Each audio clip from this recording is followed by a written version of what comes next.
সোমবার সকাল 10 ঘটিকা নাগাদ উত্তর ত্রিপুরা জেলার ধর্মনগরে শুভ দ্বারোদ্ঘাটন করা হলো মৎস্য চাষীদের ট্রেনিং সেন্টার।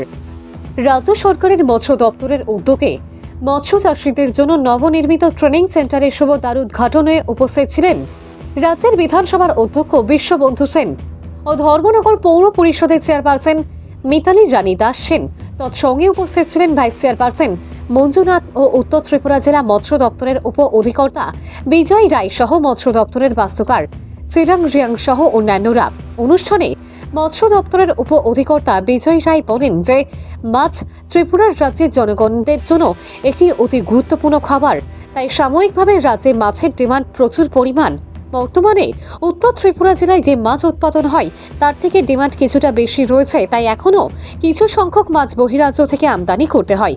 তার জন্য রাজ্যের মাননীয় মন্ত্রী সুধাংশু দাস মহোদয়ের নেতৃত্বে ওনারা রাজ্যের বিভিন্নভাবে কাজ চালিয়ে যাচ্ছেন যাতে করে রাজ্য থেকে মাছ আমদানি করে আনতে না হয়। পাশাপাশি তিনি আরও বলেন যে মৎস্য চাষীদের জন্য নির্মাণ হওয়া এই ট্রেনিং সেন্টার থেকে ট্রেনিং নিয়ে মৎস্য উৎপাদনে উপকৃত হবেন মৎস্য চাষীরা।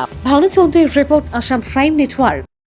সুমাইয়ের সাহেবের বক্তব্যটা যদি আমরা ফলো করে যাই তাহলে একটা মানুষ, একটা পরিবার স্বাবলম্বী হতে খুব বেশি সময় লাগার কথা না।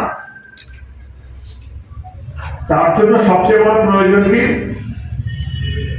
নিজের মানসিক ইচ্ছাটাকে জাগ্রত করা। এত সম্ভাবনার যে ভারতবর্ষ, এখানে আমাদের এত সম্ভাবনার যে ভারতবর্ষ, বিভিন্ন ক্ষেত্রে দেখছিল অন্য আলোচনা, কিন্তু বিজ্ঞান ভিত্তিক চাষাবাদ করে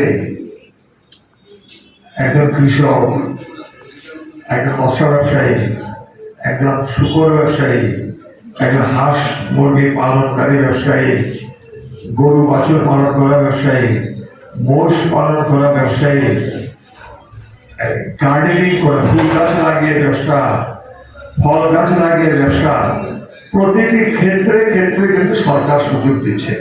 আমরা সেই সুযোগটা নেই না।